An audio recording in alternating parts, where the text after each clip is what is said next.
بسم اللہ الرحمن الرحیم اللہم صلی علی محمد وعلی آل محمد کما صلیت علی ابراہیم وعلی آل ابراہیم انکا حمید مجید اللہم بارک علی محمد وعلی آل محمد کما بارکت علی ابراہیم وعلی آل ابراہیم انکا حمید مجید آمین یا رب العالمین اللہم فقہنا فی الدین ربی اشرح لی صدری ویسر لی امری واحلل عقدۃ من لسانی یفقہوا قولی ربی زدنی علما اللہم فقہنا فی الدین۔ بسم اللہ الرحمن الرحیم الحمدللہ رب العالمین۔ آج ہم طب نبوی صلی اللہ علیہ وسلم کے بارے میں جاننے والے ہیں۔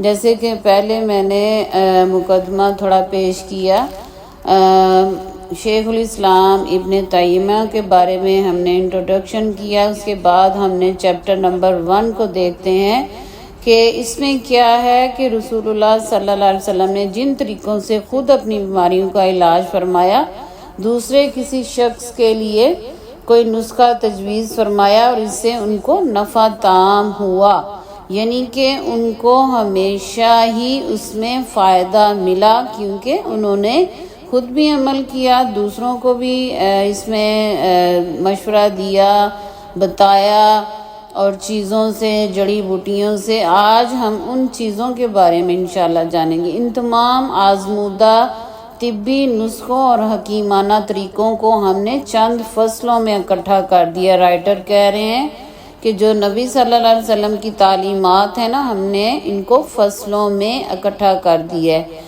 جیسا کہ ہم انگلش میں چیپٹرز بولتے ہیں، اردو میں باب بولتے ہیں، عربی میں اس کو فصل نمبر 1 کہتے ہیں، جو آج ہم پڑھنے جا رہے ہیں۔ ان فصلوں میں ہم ان حکمتوں کو بیان کریں گے جن حکمتوں تک پہنچے ہیں بڑے بڑے بالغ نگاہ اتباع ڈاکٹر جو ہوتے ہیں نا، ان کو حکیمانہ اور اتباع بھی کہا جاتا ہے عربی لینگویج میں۔ تو یعنی کہ وہ کہہ رہے ہیں کہ وہ عاجز رہیں ان حکمتوں کے سامنے۔ اتباع کا طریقہ علاج انشاءاللہ میں کوشش کروں گی آپ کو آسان الفاظ میں بتانے کی، کہ اللہ ہماری ان حکمتوں کے بیان کرنے میں مدد فرمائے۔ اللہ ہی مدد فرمانے والا ہے، آمین ثم آمین، اور ہماری پشت پناہی کرنے والا ہے اللہ تعالیٰ۔ مرض کی 2 قسمیں، جیسا کہ نمبر 1 دلوں کی بیماری ہوتی ہے، نمبر 2 اجسام کی بیماری ہوتی ہے۔ جیسے کہ ہماری باڈی ہے نا، اس کے ہر پارٹس میں کوئی نہ کوئی انفیکشن ہو جاتا ہے، اس کو کہتے ہیں بیماری۔ ان دونوں اقسام کی بیماریوں کا ذکر قرآن کریم نے فرمایا۔ پھر دل کی بیماریاں بھی 2 طرح کی ہیں، شک و شبہ کی بیماری نمبر 1، نمبر 2 شہوت اور گمراہی کا مرض۔ ان دونوں قسم کی بیماری کا ذکر قرآن کریم میں، چنانچہ مرض شبہ کے بارے میں قرآن کریم نے یوں کہا ہے، جیسا کہ سورہ بقرہ کی آیت نمبر 10 ہے، فی قلوبہم مرض فزادہم اللہ مرضا، ان کے دلوں میں شک کی بیماری ہے جسے اللہ تعالیٰ نے خطرناک حد تک بڑھا دیا۔ دوسری جگہ ہے وَلِيَقُولَ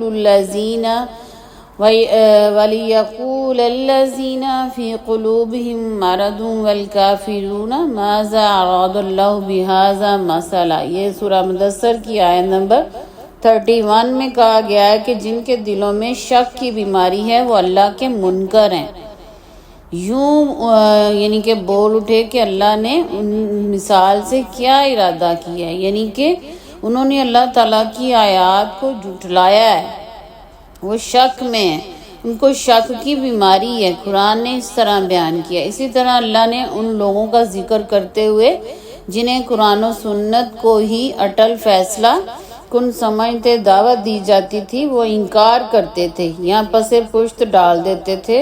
ادھر فرمایا ہے سورہ نور میں، جب ان کے سامنے اللہ اور اس کے رسول کے حکم ماننے کی بات رکھی جاتی ہے تو ان کی ایک جماعت انکار کرتی ہے، اور اگر ان کا کوئی حصہ ہو تو اسے لینے کی غرض سے یقین کے ساتھ لپکتے ہیں۔ کیا ان کے دل بیمار ہیں؟ یا نہیں شک و شبہ نے لپیٹ لیا ہے یا انہیں اس کا خطرہ لاحق ہے کہ کہیں اللہ اور اس کے رسول ہمارے حصہ کم نہ کر دیں۔ یہی ہے جو بیجا روش پر چلنے والے ہیں۔ یہ مرض کیا ہے؟ یہ شک و شبہات ہی تو ہیں۔ رہ گیا مرض شہوت کا۔ تو اس سلسلے میں قرآن کریم نے فرمایا ہے سورہ احزاب آیت نمبر 32 میں، اے پیغمبر کی بیویوں، تم دنیا کی دوسری عورتوں کی طرح نہیں ہو۔ اگر تم پارسائی برتو تو پھر تمہاری گفتگو میں بھی کوئی لچک نہیں ہونی چاہیے، اور اس لچک سے دل میں کھوٹ رکھنے والے تم سے کوئی توقع نہ رکھ سکیں۔ یہ بیماری جس کی نشاندہی قرآن کریم نے کی ہے، یہ شہوت زنا ہی ہے۔ اب اس کے بارے میں، ان بیماریوں کے بارے میں ہم نے دیکھ لیا۔ فصل نمبر 1 میں کیا ہمیں سمجھایا جا رہا ہے کہ انسانی جسم کے امراض کا تفصیلی بیان۔ مرض دیکھیں، ابھی ہم نے پڑھا مرض 2 قسم کے ہوتے ہیں، تو اس میں بھی مرض اجسام کے سلسلے میں قرآن کریم نے فرمایا ہے سورہ نور آیت نمبر 61 میں کہ اندھے پر، لنگڑے پر، بیمار پر اور خود تم پر مطلقاً کوئی حرج نہیں کہ تم اپنے گھروں سے کھا لو یا اپنے باپوں کے گھروں سے۔ انسانی جسم کے امراض کو حج، روزے اور وضو کے ضمن میں بیان فرمانا ایک نادر اور نایاب انوکھے عز کی وجہ سے ہے۔ اس سے قرآن کی عظمت میں 4 چاند لگ گئے ہیں۔ قرآن کو جس نے سمجھ لیا اور جس نے اس کی باریکیوں کو جان لیا، وہ دنیا کی ساری دانائی اور حکمت سے قرآن کے صدقے بے نیاز ہو گیا۔ اس لیے یعنی کہ بے نیاز ہو گیا قرآن کے صدقے، یعنی کہ پھر اس کو کسی چیز کی ضرورت نہیں رہتی، جس کے پاس قرآن کی حکمتیں، دانائی آ جاتی ہے، جو قرآن کی باریکیوں کو نوٹ کر لیتا ہے، اس میں غور و تدبر کرتا ہے۔ اب یہ آیت ان کا کیا مقصد تھا؟ ساتھ ساتھ بتانے کا، تاکہ ہمارا یقین، ایمان اور مزید پختہ اور ہم اس علم کو دل کی لگن سے سیکھیں۔ اس میں کوئی شک و شبہ والی بات نہیں ہے۔ جو قرآن نے کہہ دیا، اللہ نے کہہ دیا، اللہ کے نبی نے کہہ دیا، تو اس میں کیا پھر ہم نے اپنے ادھر ایسے ہم یہ سیکھ رہے ہیں نا علاج، تو اس میں ہم نے اپنے ایمان کو مزید پختہ کرنا ہے کہ ہاں اللہ نے جو کہہ دیا وہ 100% سچ ہے۔ اس میں ہمارا ایمان ڈاواں ڈول نہیں ہونا چاہیے، پتہ نہیں میں یہ علاج کروں گی تو مجھے آرام آئے گا کہ نہیں۔ سب سے پہلے ہم نے اپنے ایمان کو پختہ کر کے ادھر بیٹھنا ہے، پھر یہ علم، یہ دین ہمارے دلوں تک پہنچے گا۔ اس لیے دیکھیں قرآن وہ کہہ رہے ہیں نا، جو سیکھے گا، جو اس کی باریکیوں کو سمجھ لے گا، تو اس کو دنیا کی اور کون سی چیز چاہیے؟ کچھ بھی نہیں، وہ بے نیاز ہو جائے گا قرآن کے صدقے۔ اسی لیے علاج بدن انسانی کے 3 بنیادی خطوط ہیں جو حسب ذیل ادھر ہمیں ملیں گے۔ نمبر 1 حفظان صحت، نمبر 2 مرض اور اذیت کا تدارک، ٹھیک ہے۔ نمبر 3 ہے جن سے بیماریاں پیدا ہوتی ہیں، وہ کیا ہے؟ مواد فاسدہ۔ اس کو حکیم کی زبان میں کیا کہیں گے؟ مواد فاسدہ۔ جہاں بھی میں یہ نام لوں گی تو آپ نے سمجھ جانا ہے کہ اس کا مطلب ہے جن سے بیماریاں پیدا ہوتی ہیں۔ وہ جب انفیکشن ہماری باڈی میں بنتا ہے تو بیماری جنم لیتی ہے، ٹھیک ہے۔ پھر اس کا جسم انسانی سے نکال پھینکنا، وہ ہوتا ہے علاج، پھر اس سے مریض کو سکون ملتا ہے۔ اب دیکھیں ان تینوں اصول کا بیان ان تینوں جگہوں میں اللہ سبحانہ تعالیٰ نے ان تمام مواقع پر فرمایا ہے، اور آیت میں یہ بھی فرمایا ہے، سورہ بقرہ کی آیت نمبر ہے 184۔ اس میں کہا گیا ہے، ترجمہ پڑھتی ہوں، جو تم میں سے کوئی بیمار ہو یا سفر میں ہو، پھر دوسرے ایام میں ان کو پورا کر لے۔ کن کو پورا کر لے؟ روزوں کی بات ہو رہی ہے نا، جیسا کہ روزوں کی آیت ہے نا 185 اور یہ آگے اس آیت کا حصہ ہے، سیکنڈ آیت اگلی ہے 184 میں۔ ادھر شارٹ کٹ بات ہو رہی ہے کہ اس آیت میں اللہ نے مریض کی بیماری کا عذر سامنے رکھا ہے۔ بیمار کو ہی کہا گیا نا، یا مسافر کو تھوڑی رعایت ملی تھی کہ روزوں کے دنوں میں کھانے پینے کی اجازت دی، اور مسافر کے لیے بھی عذر سفر کی وجہ سے اس کو افطار کو مباح فرمایا، یعنی کہ اس کو اللہ تعالیٰ نے رخصت دے دی کہ تم سفر میں ہو تو پریشان نہ ہو۔ بیمار کو بھی رخصت دے دی، تم بیماری میں ہو تو پریشان نہ ہو، باقی دنوں میں گنتی پوری کر لینا۔ اب اس میں دیکھیں کہ دونوں جن کی بات ہو رہی ہے دونوں اپنی صحت کی حفاظت کر سکتے ہیں نا۔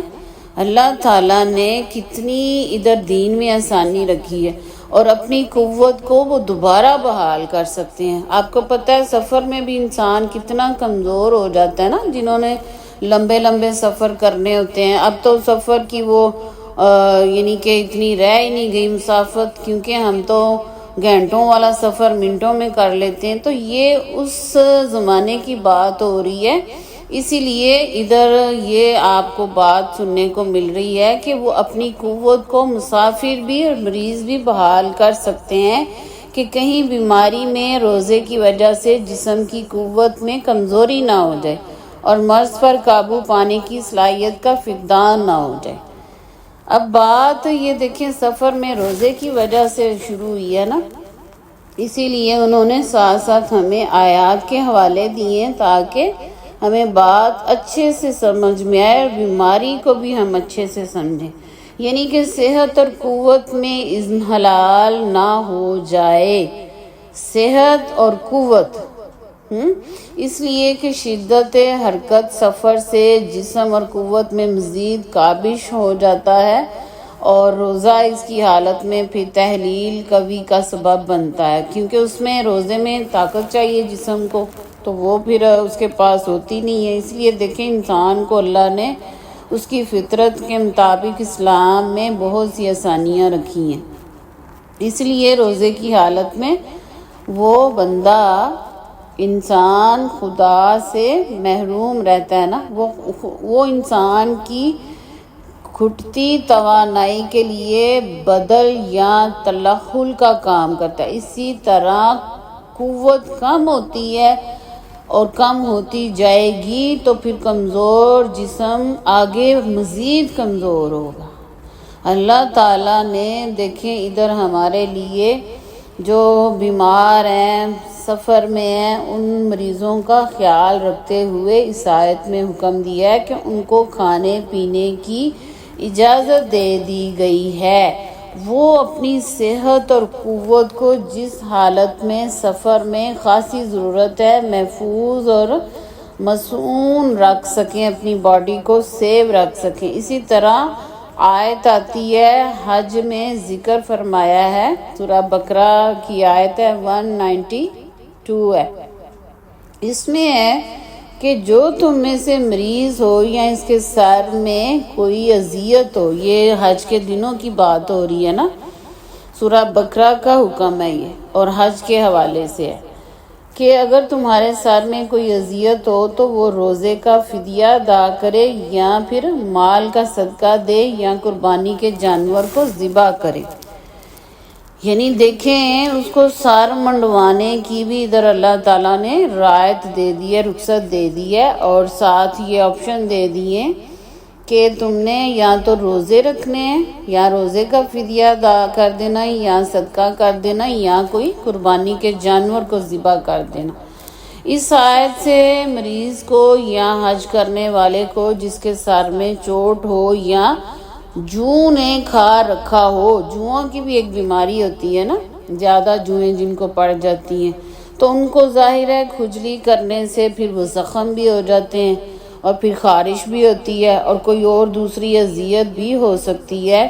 ہلکے راس سے سر منڈوانے سے بحالت احرام رک جانے کی اجازت دے دی گئی ہے ادھر، تاکہ بخارات رویہ اس سر مونڈنے کی صورت میں سر سے باہر آ جائیں گے نا.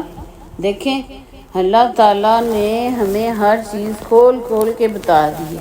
اگر وہ بندہ سر منڈوائے گا تو اس کی وہ جو اس کے بیماری سر میں بنی ہوئی ہے وہ اس کی دوسری باڈی کو بھی نقصان کرے گی نا. تو پھر اور ان کا استفراغ ہو جائے گا. اسی لیے بالوں کی جڑیں اس مادہ کے رک جانے کی وجہ سے یہ اذیت پیش ہوگی. اور پھر آگے فرمایا ہے کہ جب بال مونڈ دیے جائیں تو مسامات جو مسام کھلتے ہیں نا، بالوں کی جڑیں کھل گئیں تو جس سے یہ بخارات اور رویہ مواد فاسدہ، ابھی میں نے اوپر نام لیا تھا نا کہ جن کی وجہ سے جسم میں بیماریاں بنتی ہیں، وہ مواد جب بن جاتا ہے تو وہ پھر باہر آ جاتا ہے نا. اسی استفراغ کو سامنے رکھ کر ان چیزوں کے استفراغ کی بھی اجازت دی گئی ہے کہ جن کے رکنے کی وجہ سے انسان کسی بیماری، اذیت اور غیر طبعی حالت سے دوچار ہوتا ہے. اب جن چیزوں کے احتباس اور استفراغ دونوں انسان کو نقصان دیتے ہیں، یعنی کہ کون سی چیز دو جو میں نے ابھی نام لیے ہیں، استحباس، استفراغ، یہ دونوں چیزیں کیا ہیں ان کے بارے میں ہم پڑھتے ہیں. ادھر 10 چیزیں ہمیں بتائی گئی ہیں جن چیزوں کے استحباس، استفراغ دونوں ہی سے انسان کو اذیت ملتی ہے. وہ 10 چیزیں ہیں. کیسے؟ نمبر 1 خون کا جوش مارنا، جسے ہجان دم کہا گیا کہتے ہیں، یعنی کہ رک جانا. اب اس کو آپ نے میں گروپ میں بھی انشاءاللہ شیئر کر دوں گی. ان کے نام آپ نے ذہن نشین رکھنے ہیں تاکہ ہمیں بیماریوں کے بارے میں پتہ چلے. یہ احتساب ویم ہے، یعنی کہ یہ جب ہو جائے انسان کو تو اس کا زیادہ پریشر خون مارتا ہے نا، خون کا جوش مارنا. نمبر 2 جوش منی، ہجان منی جو غلط انداز سے اخراج پر مجبور کریں. دیکھیں یہ چیزیں ہمیں حدیث سے پتہ چلتی ہیں نا کہ نبی صلی اللہ علیہ وسلم نے ان طریقوں کو منع فرمایا، حرام فرمایا. اس سے بھی دیکھیں احتاب منی کی اس کے بیماری ہو جاتی ہے اس میں. اور نمبر 3 ہے پیشاب کی شدت، جس کو زیادہ پیشاب تنگ کرتا ہے نا، وہ ہے احتباس بول، اس کو بول کہتے ہیں پیشاب کو حکیمانہ زبان میں. نمبر 4 پاخانے کا زور. اب دیکھیں جس کو پیشاب کی شدت اور پخانے کا زور، اس کو کہتے ہیں احتباس براز. پیشاب کو کہتے ہیں بول اور پخانے کو کہتے ہیں براز. اگر یہ چیزوں کی کمی بیشی ہو جاتی ہے تو تبھی تو ہماری باڈی میں بیماریاں پیدا ہوتی ہیں. نمبر 5 اس میں آ جاتا ہے ہوا کا رک جانا، اس کو کہتے ہیں احتباس ریا. ٹھیک ہے، عربی کا لفظ آپ نے قرآن میں بھی سنا ہوا ہے. ریا کس کو کہتے ہیں؟ ہوا کو. تو ادھر ہماری جو سیکولیشن اللہ تعالیٰ نے سسٹم رکھا ہوا ہے نا جسم میں، ہوا کا رک جانا، یہ بھی ہمیں بیمار کرتا ہے. نمبر 6 قے کا رک جانا، اس کو کہتے ہیں احتباس قے. ٹھیک ہے، یہ تو آپ کو ایزیلی سمجھ آ جائے گی، اس میں انہوں نے قے ہی لکھا ہے. نمبر 7 چھینک کا روک لینا یا رک جانا.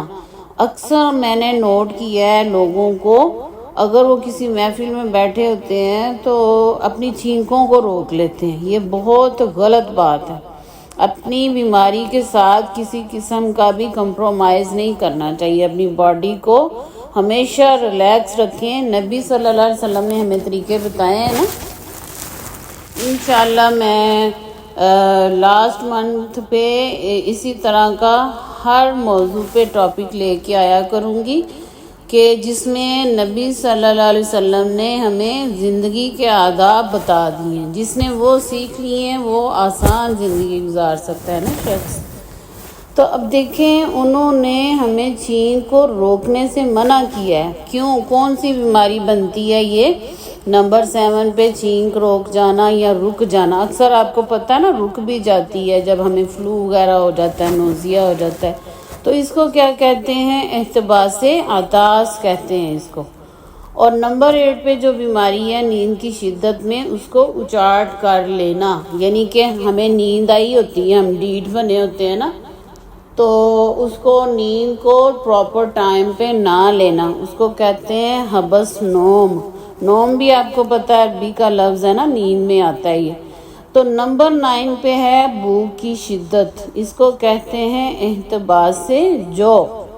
آپ نے لفظ سنا ہوگا نا، جو جیسے وہ گندم ہوتی ہے، جو ہوتے ہیں، تو اسی سے یہ لفظ نکلا ہے۔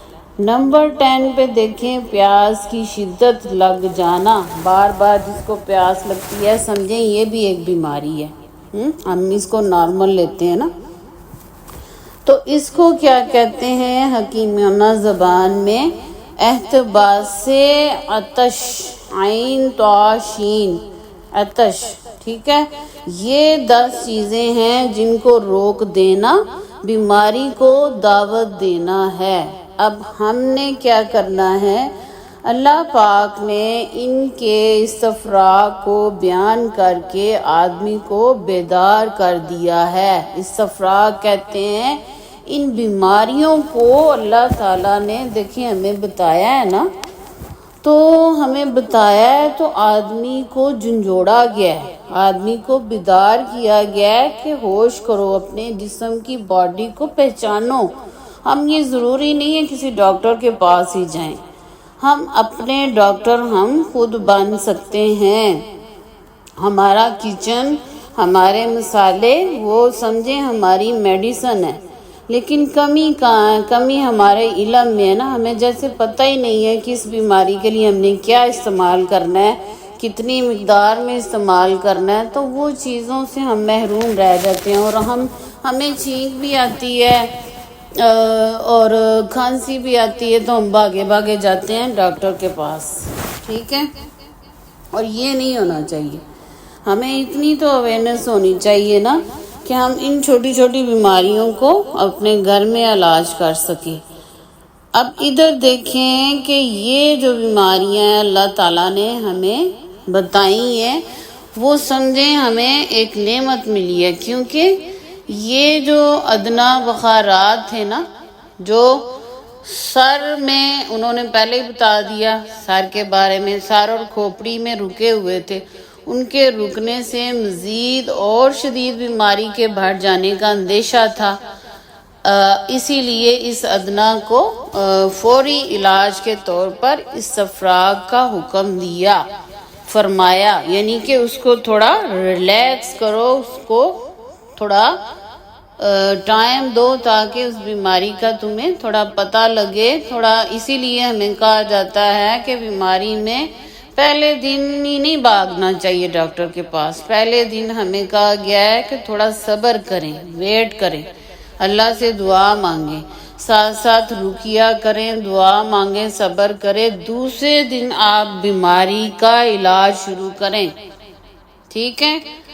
اب دیکھیں اس میں بھی بہت ساری حکمتیں ہیں۔ اگر اسی ٹائم آپ بھاگے بھاگے جاؤ گے ڈاکٹر کے پاس، جو چھینکوں کی رطوبت آپ کے دماغ میں بنی ہوئی ہے، ڈاکٹر نہیں کبھی بھی آپ کو وہ، جیسے ہمارے نبی صلی اللہ علیہ وسلم نے ہمیں یہ چیز بتا دی ہے نا جڑی بوٹیوں کے بارے میں، ڈاکٹر ہمیں ہمیشہ آرٹیفیشل دوائی دیتے ہیں، آپ کو پتہ ہے، وہ ہمیں روکنے والی دوائی دیتے ہیں، درد رک جائے، چھینک رک جائے، کبھی بھی ہمیں وہ دوائی نہیں ملتی اتھینٹک جو ہماری باڈی کو چاہیے۔ اب ہم چھینکوں کو اندر ہی روک دیں گے، جو رطوبات ابھی میں نے بتایا، وہ فاسد مادے جو بنے ہوتے ہیں جو ہماری پوری باڈی کو ریئیکٹ کر رہے ہوتے ہیں، تو وہ اگر اندر ہی رک گئے، جن کو باہر آنے کی ضرورت تھی، تو کیوں ہمیں یہ اکثر ہمیں فلو ہو جاتا ہے، چھینکیں لگ جاتی ہیں، زکام ہو جاتا ہے؟ یہ بھی اللہ تعالیٰ کی ایک طرف سے نعمت ہے، جو ہمارے رطوبات بنتے ہیں باڈی میں ایکسٹرا، جو ہماری باڈی کو نہیں چاہیے، وہ باہر نکلتے ہیں۔ اب اسی سلسلے میں دیکھیں انہوں نے ہمیں بتایا ہے کہ اگر کوئی دوسری چیز ادنا سے شروع کر کے اعلیٰ تک پہنچاتا ہے، یعنی کہ کیا پرہیز کے سلسلے میں جس پر عمل کرنے سے آدمی کسی بڑے مرض کے حادثے سے بچ جاتا ہے۔ اللہ پاک نے ہمیں وضو کرتے ہوئے یعنی ادھر طریقہ بتایا ہے نا، سورہ نساء میں آیت نمبر 43 میں۔ اب ہر بات کے ساتھ ایک دوسری بات ہمیں نہیں پتہ چلتی ہے، کتنی پیاری تعلیم دی ہے نا ہمیں نبی صلی اللہ علیہ وسلم نے۔ اب ادھر دیکھیں یہ آیت ہمیں کیا کہہ رہی ہے کہ اگر تم بیمار ہو یا سفر کر رہے ہو یا پخانہ کر کے واپس ہوئے ہو یا اپنی بیویوں سے مباشرت کر کے فارغ ہوئے ہو اور تم کو پانی نہ ملے تو پھر کیا کرنا ہے؟ پاک اور ستھری مٹی سے تم نے تیمم کرنا ہے۔ اب دیکھیں اس میں اللہ نے مریض کو کیا کہا ہے؟ بجائے پانی کے مٹی پر اللہ تعالیٰ نے اتفاق کر دیا ہے کہ تم ایسے کر لو۔ اللہ نے یہ حکم دے دیا ہے کہ مریض انسان کا جسم اس سے اذیت سے بچ جائے جو اس کو پانی کے استعمال سے پہنچنی تھی۔ اب دیکھیں کہ اکثر مریضوں کو نا ڈاکٹر منع کر دیتے ہیں نا، آپ نے نہانا نہیں ہے، آپ نے زیادہ پانی کا استعمال نہیں کرنا۔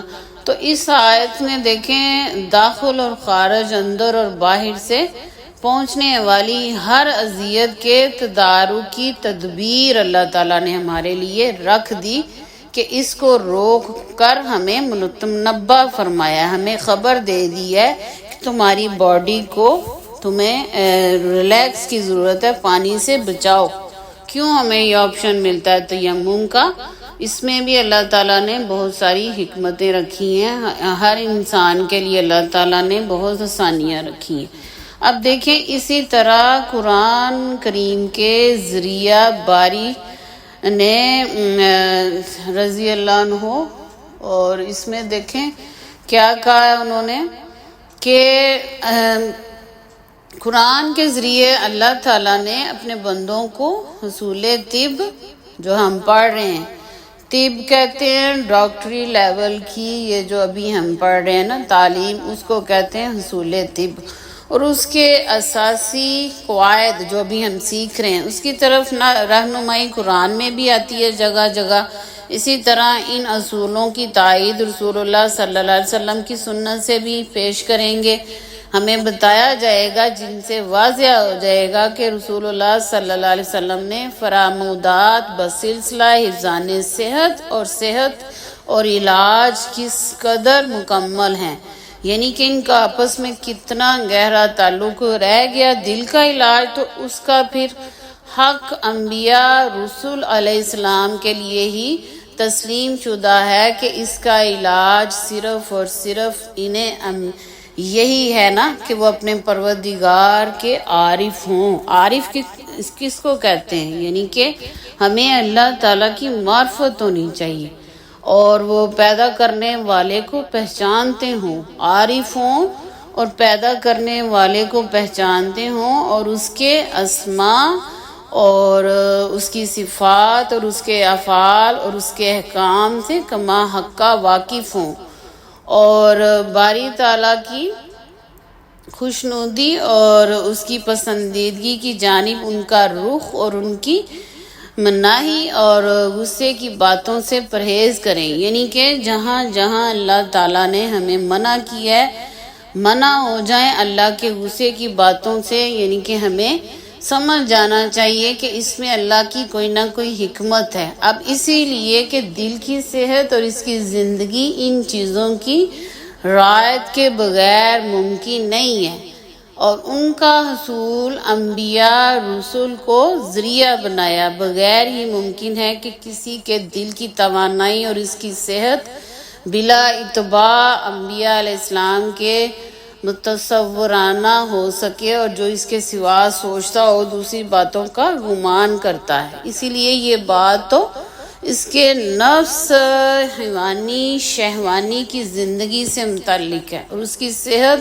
اور قوت کی طرف رہنمائی کرتی ہے، مگر ہمیں دل کی زندگی اور دل کی صحت اور اس کی توانائی کا اس سے دور کا بھی تعلق نہیں ہے.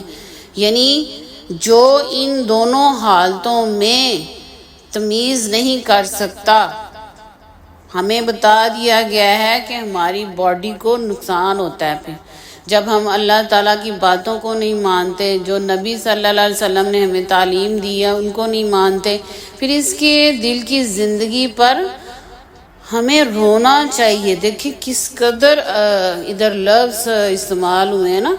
پھر اس بندے کی زندگی پر رونا چاہیے، اس لیے کہ یہ دل مردہ ہے، زندہ نہیں ہے.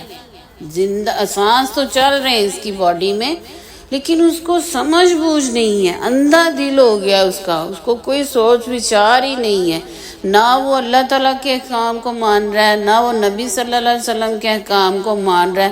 تو کہتے ہیں پھر اس شخص پہ ہمیں رونا چاہیے کہ اس کا دل تو مردہ ہے. اسی طرح اس کا نور بھی تاریکیوں کے اتھاہ سمندر میں ڈوبا ہوا ہے. اب اس بندے پہ وہ کہہ رہے ہیں ہمیں افسوس کرنا چاہیے. اللہ تعالیٰ ہمیں ان تعلیمات پر عمل کرنے کی توفیق عطا فرمائے. آج جو ہم نے اس مختصر ٹائم میں جو سیکھی ہیں، اللہ کرے ہمارے دلوں میں وہ اتر جائیں، اور انشاءاللہ مزید اس پہ ہم کل بات کریں گے. دعا کر لیتے ہیں. اعوذ باللہ من الشیطان الرجیم، بسم اللہ الرحمن الرحیم. اللهم صل على محمد وعلى آل محمد كما صليت على إبراهيم وعلى آل إبراهيم إنك حميد مجيد. اللهم بارك على محمد وعلى آل محمد كما باركت على إبراهيم وعلى آل إبراهيم إنك حميد مجيد. آمين يا رب العالمين. سبحانك اللهم وبحمدك نشہد ان لا الہ الا انت نستغفرک ونتوب الیک. اللہ تعالیٰ آپ لوگوں کا بیٹھنا قبول کرے. جزاکم اللہ خیر. السلام علیکم ورحمۃ اللہ وبرکاتہ.